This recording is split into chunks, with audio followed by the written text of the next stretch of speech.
ನಮಸ್ಕಾರ ಫ್ರೆಂಡ್, ನಮ್ಮ channel subscribe ಆಗಿ ಹಾಗೆ ಲೈಕ್ ಮಾಡಿ ಸಿಂಬಲ್ ಫ್ರೆಂಡ್. 1 ಲಕ್ಷ ಮುಖ್ಯಮಂತ್ರಿ ಬಹುಮಹಡಿ ಕಟ್ಟಡ 1 BHA ಫ್ಲ್ಯಾಟು ಫ್ರೆಂಡ್. ಇದು ರಾಜ್ಯ ಸರ್ಕಾರದಿಂದ ಕಟ್ತಿರುವಂಥ 1 BHA ಮತ್ತು ರಾಜೀವ್ ಗಾಂಧಿ ವಸತಿ ನಿಗಮದಿಂದ ಕಟ್ಟುತ್ತಿರುವಂಥ 1 BHA ಫ್ಲ್ಯಾಟ್ ಆಗಿರುತ್ತೆ ಫ್ರೆಂಡ್. ನಿಮಗೆ 1 BHA ಫ್ಲ್ಯಾಟು ಸ್ವಲ್ಪ ಮೇಂಟೆನೆನ್ಸ್ ಬಗ್ಗೆ ಮಾಹಿತಿ ಕೊಡಿ ಸರ್ ನಮಗೆ ಅಂತ ಸಾಕಷ್ಟು ಜನ ಕೇಳ್ತಾ ಇದ್ದಾರೆ. ಸದ್ಯಕ್ಕೆ ಮೇಂಟೆನೆನ್ಸ್ ಬಗ್ಗೆ ನಿಮಗೆ ತಿಳಿಸೋದಾದರೆ ಏನು 1 BHA ರಾಜೀವ್ ಗಾಂಧಿ ವಸತಿ ನಿಗಮ 1 BHA ಫ್ಲ್ಯಾಟ್ ಮೇಂಟೆನೆನ್ಸು ನಿಮಗೆ ಇದೆ ಅಂತಲ್ಲ, ಪ್ರತಿಯೊಂದು ಎಲ್ಲರಿಗೂ ಸಹ ಮೇಂಟೆನೆನ್ಸು ಇದ್ದೇ ಇರುತ್ತೆ. ಈಗ ಪ್ರೈವೇಟ್ಗಳಲ್ಲೂ ಹೋದರೂ ಮೇಂಟೆನೆನ್ಸ್ ಚಾರ್ಜಸ್ಸಲ್ಲಿ ಇದ್ದೇ ಇರುತ್ತೆ. ಅದೇ ಥರ ಇಲ್ಲಿ ನಾವು ಸಹ ಮೇಂಟೆನೆನ್ಸ್ ಚಾರ್ಜಸ್ಸು ಇಲ್ಲೂ ನಮಗೆ ಇದ್ದೇ ಇರುತ್ತೆ. ಬಟ್ ಇಲ್ಲಿ ಏನಪ್ಪ ಅಂದರೆ ರಾಜೀವ್ ಗಾಂಧಿ ವಸತಿ ನಿಗಮದಲ್ಲಿ ಕಾಂಟ್ರಾಕ್ಟರು 2 ಇಯರ್ಸ್ ಅಂದರೆ 2 ವರ್ಷ ಮೇಂಟೆನೆನ್ಸ್ ಚಾರ್ಜಸ್ಸು ನಮಗೆ ಇಲ್ಲಿ ಫ್ರೀ ಬಿಟ್ಟಿರ್ತಾರೆ. ಬಟ್ ಇಲ್ಲೂ ಸಹ ನಾವು ಕಟ್ಟಬೇಕಾಗುತ್ತೆ. ಈಗ ಟೋಟಲ್ ಎಷ್ಟು ಖರ್ಚು ಬರುತ್ತೆ ಮೇಂಟೆನೆನ್ಸ್ ಚಾರ್ಜಸ್ ಸರಿ ಈ ಸದ್ಯಕ್ಕೆ ಅಂದರೆ ನಿಮಗೆ ಏನು ಕರೆಂಟ್ದೊಂದು ಬಿಲ್ಲು ಪೇ ಮಾಡಬೇಕಾಗುತ್ತೆ. ನಿಮ್ಮ ಮನೇಲಿರುವಂತಹ ಮೀಟ್ರ್ ಇರುತ್ತಲ್ಲ ಆ ಕರೆಂಟ್ ಬಿಲ್ ಅದು ಸಪ್ರೇಟು ನಿಮ್ಮದು ಓನು. ಇನ್ನು ಹೊರಗಡೆ ಲೈಟಿಂಗ್ಸ್ಗಳು ಉರಿತಾವಲ್ಲ, ನಿಮ್ಮ ಓಡಾಟ ಕಾಂಪೌಂಡ್ ಆಗಿರ್ಬೋದು, ಕಾರ್ಪೆಟ್ ನೇರ ಆಗಿರ್ಬೋದು, ಮತ್ತು ಸೆಕ್ಯೂರಿಟಿ ರೂಮ್ಸ್ ಆಗಿರ್ಬೋದು, ಲಿಫ್ಟಿಂದ ಆಗಿರ್ಬೋದು, ಮೋಟ್ರದ್ದಾಗಿರ್ಬೋದು, ಇವೆಲ್ಲ ಎಕ್ಸ್ಟ್ರಾ ಕರೆಂಟ್ ಬಿಲ್ ಏನು ಬರ್ತಾವೋ ಅವು ನೀವು ಇಲ್ಲಿ ಪೇ ಮಾಡಬೇಕಾಗುತ್ತೆ. ಮಿಕ್ಕಿತ್ತು ಸ್ಟೀಪಿಂಗ್ದಾಗಿರ್ಬೋದು, ಗಾರ್ಡನ್ ಆಗಿರ್ಬೋದು, ಅವು ಕಾಂಟ್ರಾಕ್ಟರು ಅವರು ಮೇಂಟೆನೆನ್ಸ್ ಅವ್ರು ಮಾಡ್ತಾರೆ. ಇಲ್ಲಿ ನಮಗೆ ಸದ್ಯಕ್ಕೆ ನಾವು 2 ವರ್ಷ ನಮಗೆ ಇಷ್ಟು ಮಾತ್ರ ಇಲ್ಲಿ ಕರೆಂಟದೊಂದು ಬರುತ್ತೆ. ಎಕ್ಸಾಂಪಲ್ ಒಂದು ಫ್ಲ್ಯಾಟಲ್ಲಿ 1 ಲಕ್ಷ 2 ಲಕ್ಷನ ಬರುತ್ತೆ ಅಂತೇಳಿ ಅಲ್ಲಿ ಒಂದು 200 ಜನ ಇರ್ತೀರ, ಅಲ್ಲಿ ಎಲ್ಲ ಸಮವಾಗ ನೀವು ಹಾಕಬೇಕಾಗುತ್ತೆ.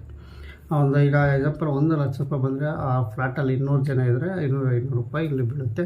ಅದೇ ಜಾಸ್ತಿ ಜನ 400 500 ಜನ ಇದ್ದು 2 ಲಕ್ಷ 3 ಲಕ್ಷ ಈ ಥರ ಬಂದು ಇಲ್ಲಿ ಸಮಭಾಗವಾಗಿ ಇಲ್ಲಿ ಯಾರು ಫ್ಲ್ಯಾಟ್ಗಳು ತಾಂಡಿರ್ತಾರೋ ಅವ್ರಿಗೆ ಸಮಭಾಗವಾಗಿ ಇಲ್ಲಿ ಬರುತ್ತೆ. ಹಾಗಾಗಿ ಇದು ಫ್ಲ್ಯಾಟ್ಗಳು ಏನೇ ಒಂದು ಫ್ಲ್ಯಾಟ್ ತೊಳ್ಕೊಂಡ್ರು ಮೇಂಟೆನೆನ್ಸ್ ಇಲ್ಲಿ ಇದ್ದೇ ಇರಬೇಕಾಗುತ್ತೆ. 2 ವರ್ಷ ಆದ ನಂತರ ನಿಮ್ಮ ಹೊಂದಾಣಿಕೆಯಿಂದ ನೀವು ಗ್ರೂಪ್ ಮಾಡ್ಕೊಂಡು ಅಥವಾ ಎಲ್ಲ ಹೊಂದಾಣಿಕೆಯಿಂದ ನೀವು ಮೇಂಟೆನೆನ್ಸ್ ಮಾಡಬೇಕಾಗುತ್ತೆ. ಇಲ್ಲ ಕಾಂಟ್ರಾಕ್ಟ್ ಮುಖಾಂತರ ಇಲ್ಲ ನೀವೇ ಒಂದು ಅಸೋಸಿಯೇಷನ್ ಮಾಡ್ಕೊಂಡು ನೀವು ಮೇಂಟೆನೆನ್ಸ್ ಚಾರ್ಜಸ್ ಇಷ್ಟು ಖರ್ಚು ಪ್ರತಿಯೊಂದು ಖರ್ಚು ನಿಮ್ಗೆ ಅವಾಗ ಬರುತ್ತೆ. 2 ವರ್ಷ ಆದಮೇಲೆ ಹೌಸ್ ಕೀಪಿಂಗ್ ಆಗಿರ್ಬೋದು, ಸೆಕ್ಯೂರಿಟಿದಾಗಿರ್ಬೋದು, ಗಾರ್ಡನ್ಸ್ದಾಗಿರ್ಬೋದು, ಪ್ರತಿಯೊಂದು ನೀವು ಮೇಂಟೆನೆನ್ಸ್ ನಿಮ್ಮ ಪೂರ್ತಿ ಚಾರ್ಜಲ್ಲಿ ಬೀಳುತ್ತೆ. ಆವಾಗ ಎಷ್ಟು ಖರ್ಚು ಬರುತ್ತೆ ಅಂತ ಟೋಟಲ್ ಮಾಡಿ ನಿಮಗೆ ಹೇಳ್ತಾರೆ. ಸಡನ್ಲಿ ನಾವು ಹೇಳೋಕ್ಕಾಗಲ್ಲ. ಮತ್ತು ಪ್ರೈವೇಟ್ಗಳಲ್ಲಿ ಥರ ಇರ್ತವೆ, ಇಲ್ಲಿ ಅಪಾರ್ಟ್ಮೆಂಟ್ಗಳಲ್ಲಿ ತೀರಾ ಬಡವರು ಇರ್ತಾರೆ. ಹಾಗಾಗಿ ಇಲ್ಲಿ ಅಲ್ಲಲ್ಲಿ ತಕ್ಕನಾಗಿ ಅದು ನಿಮ್ಮ ಅಸೋಸಿಯೇಷನಲ್ಲಿ ಮಾತಾಡ್ಕೊಂಡು ಎಷ್ಟು ಬರುತ್ತೆ 2 ವರ್ಷ ನಂತರ ನಾವು ಹೇಳ್ತಾ ಇರೋದು ಈಗಲ್ಲ. ಈ ಸದ್ಯಕ್ಕೆ ಕರೆಂಟ್ ಬಿಲ್ಲು ಒಂದು ಮಾತ್ರ ನಿಮಗೆ ಇಲ್ಲಿ ಅನ್ವಯಿಸುತ್ತೆ. ಎಷ್ಟು ಕರೆಂಟ್ ಬಿಲ್ ಬರುತ್ತೋ ಅಷ್ಟು ಸಮಾನವಾಗಿ ಹಂಚ್ಕೊಂಡು ಇಲ್ಲಿ ನೀವು ಪೇ ಮಾಡಬೇಕಾಗುತ್ತೆ. ನೀವು ಒಬ್ಬರು ಕಟ್ಟಿ ಇನ್ನೊಬ್ಬರು ಬಿಟ್ಟರು ಅಂದರೂ ಇಲ್ಲಿ ಕರೆಂಟು ಕಟ್ಟಾಗುತ್ತೆ. ಯಾಕೆಂದರೆ ಈಗ 100 ಜನದಲ್ಲಿ 20 ಜನ 50 ಜನ ಕಟ್ಟಿ ಇನ್ನು 50 ಜನ ಕಟ್ಟಿಲ್ಲ ಅಂದರೆ ಕರೆಂಟ್ ಅವ್ರು ಕೇಳಲ್ಲ. 1 ವಾರ ಟೈಮ್ ಕೊಡ್ತಾರೆ, 2 ವಾರ ಕೊಟ್ಟರೆ ಇಲ್ಲ ಬಂದೇ ಫ್ಲ್ಯಾಟಲ್ಲಿರೋ ಕರೆಂಟ್ ಕಟ್ ಮಾಡ್ತಾರೆ. ಫುಲ್ ಪೇ ಮಾಡಿ ನಿಮಗೆ ಕರೆಂಟ್ ಕೊಡ್ತೀವಿ ಅಂತ ಹೇಳ್ತಾರೆ. ಆ ಥರ ಆಗೋಕ್ಕೆ ಬಿಡಬಾರ್ದು. ಯಾವುದೇ ಒಂದು ಫ್ಲ್ಯಾಟ್ಗಳಲ್ಲಾಗಿರ್ಬೋದು ಹೊಂದಾಣಿಕೆಯಿಂದ ದುಡ್ಡು ಕಲೆಕ್ಟ್ 15 ದಿನ ಈ ಬಿಲ್ ಬಂದು 1 ವಾರ 10 ದಿವಸ ಅಂತೂ ಇದ್ದೇ ಇರುತ್ತೆ ಟೈಮಿಂಗ್ಸ್. ಅಷ್ಟರೊಳಗೆ ಒಬ್ಬರು ಯಾರು ಮುನ್ನಂತ ವ್ಯಕ್ತಿಯಿಂದ ಅವ್ರ ಹತ್ರ ಅಮೌಂಟು ಕಲೆಕ್ಟ್ ಮಾಡ್ಕೊಂಡು ನಂತರ ನೀವು ಅಲ್ಲಿ ಪೇ ಮಾಡಬೇಕಾಗುತ್ತೆ. ಇಲ್ಲಿ ಈಗ ಹೇಳ್ಬೋದು, ಸರ್ ನಾವು ಮನೆಯೇ ತಾಂಡಿಲ್ಲ, ನಾವು ಕರೆಂಟ್ ಕಟ್ಟೋಕ್ಕಾಗಲ್ಲ ಅಂತ. ನೋಡಿ, ನಿಮ್ಮ ಹೆಸರಿಗೆ ಅಲೆಕ್ಟ್ ಆಯಿತು ಅಂದರೆ ನೀವು ಬ್ಯಾಂಕಲ್ಲಿ ಲೋನ್ ಮಾಡಿಸಿ ಪೇ ಮಾಡ್ಕೊಂಡು ನೀವು ಆದಮೇಲೆ ನಿಮ್ಮ ಸ್ವಾಧೀನ ಪತ್ರ ಬಂದಾಗ ನೀವು ಆ ಫ್ಲ್ಯಾಟಲ್ಲಿ ಇರಲಿ ಬಿಡಲಿ ನೀವು ಅದನ್ನು ಸಹ ಪೇ ಮಾಡಬೇಕು. ಸದ್ಯಕ್ಕೆ ನಾನು ಜನರಲ್ ಹೇಳ್ತೀನಿ ಅಂತ ಇಷ್ಟೇ.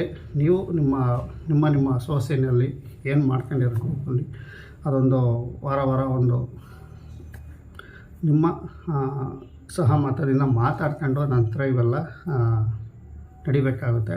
ಯಾಕೆಂದರೆ ಒಂದು ಅಪಾಯಿಂಟ್ಮೆಂಟಲ್ಲಿ ಒಬ್ಬರು ಇಬ್ಬರು ಇರೋಲ್ಲ, ಸಾವಿರಾರು ಜನ ಇರ್ತಾರೆ, ಒಬ್ಬೊಬ್ಬರು ನಂತರ ಮಾತಾಡ್ತಾರೆ. ಹಾಗಾಗಿ ಎಲ್ಲರನ್ನೂ ಒಗ್ಗಟ್ಟಾಗಿ ಕೂಡಿಸ್ಬೇಕಾಗುತ್ತೆ. ಅಪಾಯಿಂಟ್ಮೆಂಟಲ್ಲಿ 10 ಜನ ತೀರ್ಮಾನ ಇಲ್ಲಿ ತಾಳಕ್ಕಾಗಲ್ಲ, ಪ್ರತಿಯೊಬ್ಬರು ತೀರ್ಮಾನ ಇಲ್ಲಿ ತಾಳಬೇಕಾಗುತ್ತೆ. ಎಲ್ಲರೂ ಒಂದು ಗ್ರೂಪಲ್ಲಾಗಿ ಇಂಥ ದಿನ ಕಾಂಟ್ಯಾಕ್ಟ್ ಮಾಡ್ಕೊಂಡು ನೀವು ನಿಮ್ಮ ಫ್ಲ್ಯಾಟ್ಗಳ ಸಮಸ್ಯೆಗಳು ನಿಮ್ಮ ಫ್ಲಾಟ್ಗಳು ಸಮಸ್ಯೆ ಇದ್ದರು ಅವೆಲ್ಲ ಮಾತಾಡ್ಕೊಂಡು ಬಗೆಹರಿಸ್ಕೋಬೋದು. ಯಾಕೆಂದರೆ ಇನ್ನು ಜನಗಳು ರಿಜಿಸ್ಟ್ರೇಷನ್ ಬಂದು ಈಗ ಬರ್ತಾ ಇದ್ದಾರೆ, ಅಲ್ಲಿ ಈಗ ನಿಮಗೆ ಗೊತ್ತಾಗುತ್ತೆ ಅನುಭವ ಏನು ಅನ್ನೋದು. ಸದ್ಯಕ್ಕೆ ಈಗ ನಿಮಗೆ ಇಷ್ಟು ನಾನು ತಿಳಿಸೋಕ್ಕೆ ಇಷ್ಟಪಡ್ತೀನಿ. ಮೇಂಟೆನೆನ್ಸ್ ಚಾರ್ಜಸ್ಸು ಸದ್ಯಕ್ಕೆ ಈಗ 2 ವರ್ಷ ನಿಮಗೆ ಫ್ರೀಯಾಗಿರುತ್ತೆ. ಕರೆಂಟ್ ಚಾರ್ಜಸ್ ಔಟ್ಸೈಡ್ ಆಗಿರ್ಬೋದು, ಮೋಟ್ರದ್ದು ಆಗಿರ್ಬೋದು, ಲಿಫ್ಟಿಂದ ಆಗಿರ್ಬೋದು, ಇವೆಲ್ಲ ನೀವು ಕಟ್ಟಲೇಬೇಕಾಗುತ್ತೆ. ಎಸ್ಫಾಲ್ಟಿನಲ್ಲಿ 8 ಫ್ಲೋರ್ಗಳಲ್ಲಿ ಲಿಫ್ಟ್ ಇರುತ್ತೆ, G+3ಗಳಲ್ಲಿ ಲಿಫ್ಟ್ ಇರೋಲ್ಲ, ಅದು ಸ್ವಲ್ಪ ಸೇವ್ ಆಗುತ್ತೆ ಅಷ್ಟೇ. ಇನ್ನು ಮಿಕ್ಕಿದ್ದು ನಿಮಗೆ ಏನೇ ಮಾಹಿತಿ ಬೇಕಾದರೂ ನಿಮ್ಮ ಗ್ರೂಪ್ಗಳಲ್ಲಿ ಒಂದು ಮೆಸೇಜ್ ಪಾಸ್ ಮಾಡ್ಕೊಂಡು ಒಡ್ಡಟ್ಟಿಂದ ನೀವು ಅಪಾಯಿಂಟ್ಮೆಂಟ್ ಒಳಗೆ ಹೋದ ನಂತರ ನೀವು ಒಡ್ಡಟ್ಟಲ್ಲೇ ನಿಮ್ಮ ಇರಬೇಕಾಗುತ್ತೆ. ಇಷ್ಟು ನಿಮಗೆ ತಿಳಿಸ್ತೀನಿ. ಯಾಕೆಂದರೆ ಒಬ್ಬರು ಇಬ್ಬರು ಮಾಡೋಂಥ ಕೆಲಸ ಅಲ್ಲ ಇದು. ಯಾಕೆಂದರೆ ಒಂದು ಊರು ಅಂದರೆ ನಾವು ಒಂದು ಫ್ಲ್ಯಾಟ್ ತಗೊಂಡಾದ್ಮೇಲೆ, ಒಂದು ಮನೆ ಅಂದಮೇಲೆ, ನಮ್ಮದು ಊರೊಳಗೆ ಒಂದು ಸಿಂಗಲ್ ಮನೆ ಇದ್ದರೆ ನಾವು ನಮ್ಮ ಮನೆ ಕ್ಲೀನು, ನಮ್ಮ ಕಾಂಪೌಂಡ್ ಮಾತ್ರ ನಾವು ಕ್ಲೀನ್ ಮಾಡ್ಕೊಂಡು ಇರ್ತೀವಿ, ಅದು ನಮ್ಮದು ಆಗುತ್ತೆ. ಇದು ಅಪಾರ್ಟ್ಮೆಂಟ್ ಆ ಥರ ಅಲ್ಲ. ಪ್ರತಿಯೊಬ್ಬರು ಇಲ್ಲಿ ಅನ್ವಯಿಸಬೇಕು, ಪ್ರತಿಯೊಬ್ಬರು ನೋಡಬೇಕು. ಇಲ್ಲಾಂದರೆ ಫ್ಲ್ಯಾಟ್ಗಳು ಸ್ಮೆಲ್ ಬಂದ್ಬಿಡ್ತವೆ. ಮೇಂಟೆನೆನ್ಸ್ ಪಕ್ಕ ಇಲ್ಲಿ ಇದ್ದೇ ಇರಬೇಕು. ಹಾಗಾಗಿ ಒಗ್ಗಟ್ಟಿನಿಂದ ಇಲ್ಲಿ ಮೇಂಟೆನೆನ್ಸ್ ಮಾಡ್ಕೊಂಡು ಹೋಗ್ಬೇಕಾಗುತ್ತೆ. ಇಷ್ಟು ಮಾತ್ರ ನಿಮಗೆ ತಿಳಿಸ್ತೀನಿ ಅಂತ ಹೇಳ್ತಾ ವಿಡಿಯೋ ಮುಗಿಸ್ತಾ ಇದ್ದೀನಿ. ನಮಸ್ಕಾರ.